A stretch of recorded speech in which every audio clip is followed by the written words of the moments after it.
Bonjour à tous, je voulais apporter un autre regard par rapport à ce coronavirus et par rapport à la gestion de cette crise du coronavirus particulièrement.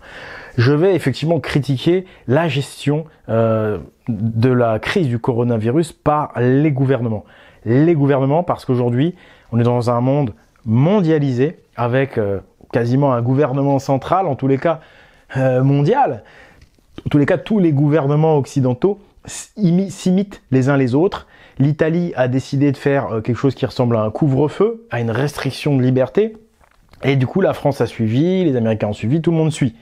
Donc voilà, moi j'ai quand même l'impression qu'on se rapproche d'un régime autoritaire, qu'on se rapproche des mécanismes d'un régime autoritaire par le bon vieux système de « pour ta sécurité, je suis obligé de t'enlever de la liberté ». Ça, c'est un principe immuable, c'est le compromis entre liberté et sécurité. Et toutes les dictatures ont toujours fonctionné là-dessus, en suggérant, entre guillemets, à leurs citoyens, par un lavage de cerveau, par une propagande active, omniprésente, pour vous protéger, vous devez agir comme ceci, vous devez vivre comme cela. Pour vous protéger, vous ne pouvez pas sortir de chez vous. Pour vous protéger, nous devons vous surveiller. Toutes les dictatures ont toujours fonctionné comme ça. Après, je mets tout de suite un holà. Je ne dis pas que les gouvernements sont en train de nous préparer une dictature mondiale basée sur la surveillance. Je ne dis pas ça. Cependant, la réaction qu'ils ont par rapport à la gestion de ce virus pourrait nous laisser penser cela. Je ne l'espère pas. Toujours est-il qu'il y a véritablement un virus et véritablement une maladie. Je ne dis absolument pas le contraire. Et donc, il faut se prémunir contre ce virus et il faut respecter les lois et respecter les ordres du gouvernement. C'est d'ailleurs pour ça que sur mon autre chaîne, l'Esprit Viking, je vous propose des solutions de renforcement immunitaire, de renforcement de votre santé, des solutions de développement intérieur. Essayez de profiter de ce confinement, de cette période de confinement, pour cultiver autre chose. Voilà, essayez de transformer ça en opportunité. Donc ça, c'est sur la chaîne Esprit Viking. Et puis, vous renforcez vos défenses immunitaires. Mais tout de même, voilà, les gouvernements, et notamment le gouvernement français, je vous rappelle qu'il y avait la crise, pour eux, la crise de la gestion des retraites. Il y a depuis 1 an maintenant la crise des gilets jaunes et ils ont beaucoup de mal à gérer tout ça. Et là, avec le coronavirus qui était décrété par le président pour nous protéger, eh bien, ça a été l'interdiction des réunions de plus de 10 personnes. L'interdiction des réunions. Ça, c'est une atteinte grave à la liberté. Bon, bah là, c'est pour nous protéger. Donc, mais faut savoir que tous les régimes autoritaires, c'est l'un des marqueurs, c'est interdire les gens de se réunir. Et donc, évidemment, bah là, les gilets jaunes, les manifestations contre les retraites, bah tout ça, c'est à la poubelle, quoi. On peut plus se réunir. Donc, pour éviter le coronavirus, bien sûr, n'ayons pas l'esprit mal placé.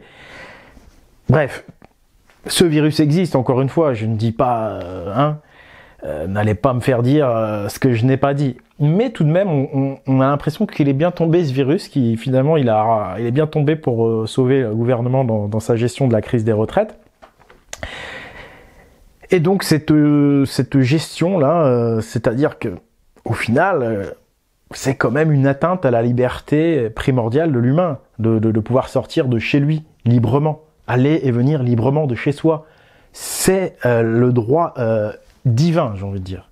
Quand je dis divin, moi je suis pas dans les religions. Attention, voilà, je te parle pas de ton Dieu, de ton église ou de ta yeshiva ou de ta mosquée. Hein. Non, non, non. Je veux dire la nature, l'ordre naturel des choses, la divinité de ce point de vue-là, l'ordre naturel des choses, l'ordre de la nature. N'importe quel être vivant a droit à la liberté. C'est un droit élémentaire. Et là, pour nous protéger, donc, on nous restreint nos libertés. Mais attention quand même, parce que ça a été toujours le ressort des régimes dictatoriaux. Prenons comme exemple l'Union soviétique, la bonne vieille Union soviétique communiste, et Alors là, ça va faire jaser. La France du XVIIe siècle. La France du XVIIe siècle, celle de Louis XIV, du catholicisme des dévots, celle de la chasse aux sorcières, où on a brûlé des femmes sur des bûchers. Je ne sais pas si vous imaginez par rapport à leurs croyances. Parce qu'au XVIIe siècle, on était un état religieux en France. Mais religieux, vous ne pouvez pas imaginer. Il n'y avait pas de liberté de conscience, il n'y avait pas de liberté de pensée. Et le régime de Louis XIV était tellement autoritaire, il surveillait tellement son peuple, que la partie de la population qu'on va qualifier de bourgeoise, les gens, on va dire, qui s'en sortaient un peu mieux que la moyenne, et bien tous ces gens-là, chez eux, ils avaient un surveillant, un agent Smith, qu'on appelait les dévots, hein, parce qu'ils alors, voilà, alors on ne va pas vous dire qu'ils sont là pour vous surveiller, en fait, ils sont là pour vous sauver. Ils sont là pour vous sauver des flammes de l'enfer. Et on les appelait les dévots parce qu'ils étaient dans la dévotion à Dieu, à Jésus-Christ, comprenez? Et donc, si vous faisiez partie d'une certaine classe, parce qu'en fait, vous aviez une certaine influence de par votre statut au-dessus de la moyenne de la société, eh bien, vous deviez loger chez vous, mais vraiment chez vous, un dévot, quelqu'un qui était en fait un agent du gouvernement autoritaire français. Et ça, c'est quand même extraordinaire. C'est quand même extraordinaire. Ça, on vous le dit pas hein, dans certains cercles d'internet très chrétiens. On vous le dit jamais, ça. Pourtant, c'est bien ce qui a existé en France, un régime de surveillance et une manipulation globale, un régime autoritaire, parce que par la religion, on avait mis les gens dans une peur, on les a fait flipper grave par rapport à l'enfer, par rapport aux démons. Et c'est excellent de faire cette analogie avec ce qui se passe en ce moment avec le virus, parce que rendez-vous compte, quand une peur n'est pas maîtrisée, on devient fou. Ça vous paraît ridicule des gens qui ont peur des flammes de l'enfer aujourd'hui, parce qu'aujourd'hui on n'entend plus parler de ça. Mais dites-vous que vos ancêtres n'étaient pas plus bêtes que vous. Donc si c'est arrivé à 95% de la population française, après il y a 5% de têtes dures, et dont les femmes rousses, les pauvres, elles ont fini au bûcher, si ça arrive à 95% de nos ancêtres, bon, je pense pas que c'était les miens, mais bon, c'est que ça peut nous arriver aujourd'hui aussi. Faut arrêter aussi de croire qu'on est meilleur que les autres. Ça, c'est pareil, quand vous avez trop d'ego, c'est la porte ouverte à vous faire manipuler, à vous faire tirer les vers du nez par votre... Enfin, les vers du nez, à vous faire manipuler par votre ego. Vous vous dites, non, c'est moi, je peux pas être manipulé. Pourtant, là, en ce moment, il y a une peur énorme, une angoisse énorme qui est relayée partout. Ce qui fait que des gens que je pensais indépendants d'esprit, sûrs dans leur tête, bah eux-mêmes, ils commencent en fait à se faire pénétrer par cette angoisse générale, par tout le monde a cette angoisse, c'est comme un fluide magnétique de pensée qui envahit tout le monde. Et finalement, même des gens qui étaient, entre guillemets, déconnectés de la matrice, j'ai l'impression qu'ils sont en train de se faire bouffer par la matrice à cause de cette peur d'attraper la maladie. Et si... voilà. Et ça pourra paraître dérisoire dans quelques années, si on n'est plus du tout dans ce paradigme-là. Là, aujourd'hui, en fait, ce que je voulais vous dire, c'est que on a quand même l'impression que la dictature mondiale, elle va s'installer par rapport à la santé. Et que le lobby, on va dire, pharmaceutique, sanitaire, et puis tous les médecins, en fait, c'est un peu la nouvelle église. Voilà. C'est la nouvelle église catholique. C'est plus des curés, c'est plus des dévots qui viennent chez vous ou des curés qui vous demandent d'aller vous confesser toutes les semaines pour savoir tous les détails de votre vie. Maintenant, c'est comme si c'était le lobby pharmaceutique et puis le médecin traitant qui vous est attitré, qui sont là pour vous assurer pour vous protéger, pareil, mais finalement pour vous surveiller un petit peu aussi. Je m'explique. D'où vient cette analogie? Évidemment, le même ressort est utilisé des deux côtés. Dans la religion, la peur de l'enfer, par rapport à la santé, la peur d'avoir la maladie. Et donc, dans les deux cas, on vous restreint vos libertés, mais toujours sous couvert de bien-pensance, de vous protéger. Méfiez-vous, le diable est toujours caché derrière les meilleures intentions. Et comment la médecine va vous surveiller? Eh bien, par votre médecin traitant, puisque maintenant les médecins traitants, ils ont carrément un devoir de surveiller que vous êtes en bonne santé psychologique, en bonne santé mentale. N'allez pas dire à votre médecin traitant, à moins que vous le connaissiez vraiment, que vous savez comment il pense, quelles sont ses aspirations intérieures, s'il en a, s'il a une philosophie, ce qui n'est vraiment pas sûr d'être le cas. N'allez pas parler à votre médecin traitant de médecine alternative. N'allez pas parler de Thierry Casanova. Casasnovas. Dit toujours. N'allez pas parler de méditation, de tai chi, de médecine par les plantes. Parce qu'aujourd'hui, ces médecins-là sont formés d'une autre manière. On leur dit, méfiez-vous, aujourd'hui, il y a des gens qui sont pas bien psychologiquement, des gens qui pensent que la médecine moderne n'est pas bonne et qu'il faut revenir à une médecine alternative. Et on leur lave le cerveau à ces gens-là. Vous savez, les études de médecine, c'est très long, hein, c'est très très long, donc on a le temps de bien presser le cerveau du futur médecin. On leur dit, c'est du bourrage de crâne, ces gens-là, donc les gens qui pensent autrement, ce sont des gens qui sont dangereux. Ils sont dangereux pour eux-mêmes.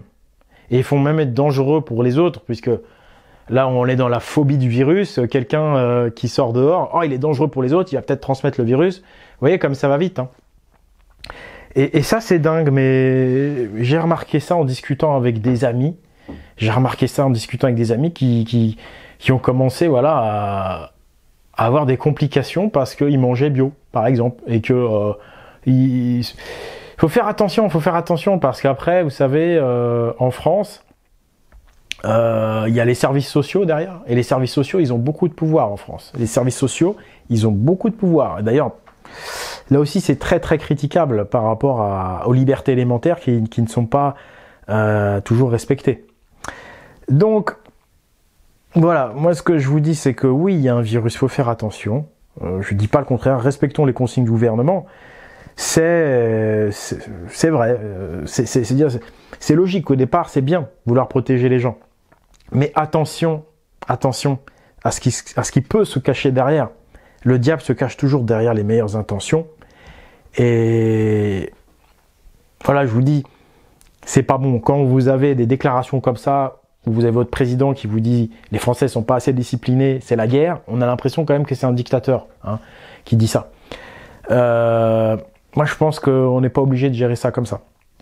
Interdire les réunions d'hommes, moi, ça me rappelle tout de suite Charlemagne aussi, qui avait interdit les réunions d'hommes à son époque. Derrière, on sait ce que ça a engendré. Une révolte globale généralisée, une révolte qui est partie des terres encore libres, du Nord. On a appelé ça les invasions vikings pour bien le camoufler.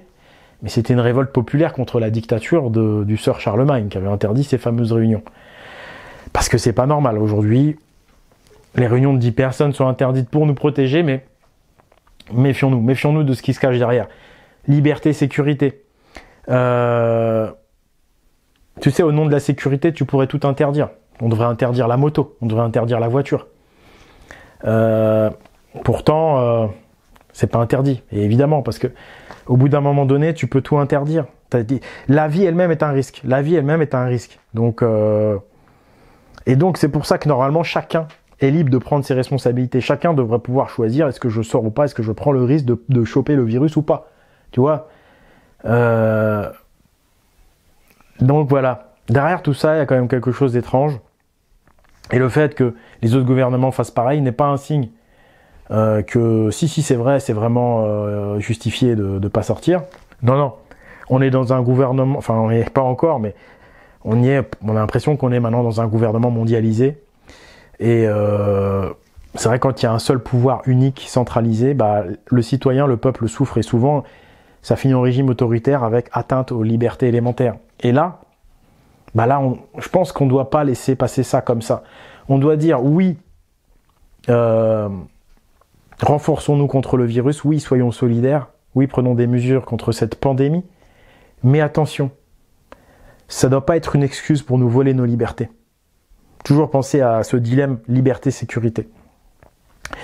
Et voilà, il faut pas oublier donc qu'en France, ces ressorts de peur ont été utilisés par la religion et qu'aujourd'hui on a l'impression que c'est la santé et l'Institut de santé qui a pris le relais, hein, avec quand même, excusez-moi, un médecin, normalement, il s'occupe de la santé physique, il n'est pas censé vérifier la santé soi-disant mentale, surtout quand on classe des gens qui mangent bio ou qui pensent à médecine alternative comme des gens dangereux, soi-disant. Il y a quelque chose qui ne va pas. Ça fait penser à l'ex-URSS, où pareil, on disait aux gens qui gobaient pas la couleuvre de ce régime communiste qu'ils étaient des gens malades. On dit ces gens-là sont malades, il faut les enfermer. Moi, j'ai déjà vu des commentaires sur ma chaîne, quand je dévoile certaines vérités historiques, hein, toutes bêtes, eh bien, il y en a qui me disent il faut le faire interner en parlant de moi. Qu'est-ce que ça veut dire, ça? Ça c'est l'ex-URSS, les goulags. Faites enfermer ce gars, il est malade. Pourquoi il est malade? Non, en fait, le gars, il est trop intelligent pour gober tes mensonges.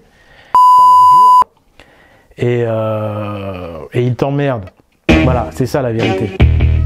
Et toi, tu veux essayer de faire passer les gens qui ont encore un esprit sain et qui ont encore aussi la force de partager ça avec les autres, et tu voudrais les faire enfermer. La vérité, elle est là.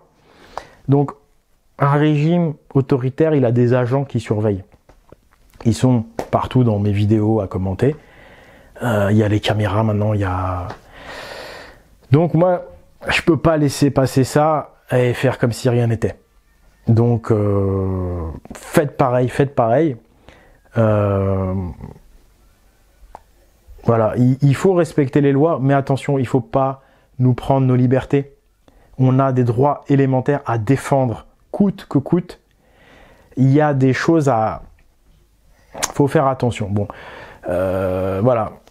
Maintenant, pour conclure par rapport à ce coronavirus, eh bien, je vais faire une vidéo sur l'esprit viking qui va parler de développement intérieur, de jeûne, de méditation, de moyens de renforcer ses défenses immunitaires, et puis surtout de pas se laisser, enfin, et également de pas se laisser influencer justement par cette grande manipulation de masse qui est en train de se jouer en ce moment, de garder un esprit indépendant et de profiter en fait finalement de cette période de restriction de liberté pour se recueillir, pour se renforcer intérieurement, spirituellement, pour renforcer son indépendance d'esprit.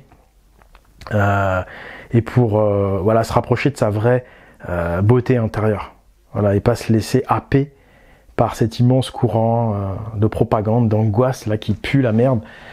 C'est pour ça que j'avais pas trop fait de vidéos, parce que par rapport à ça, parce que voilà, je sens que c'est pas très sain. Faut pas rester trop longtemps là-dedans. Tu y vas, tu vas voir, tu repars. Tu vois ce que je veux dire? Et tu préserves ta famille, tu préserves les tiens. Voilà, et je vous remercie pour votre attention. Rendez-vous sur l'Esprit Viking pour le renforcement.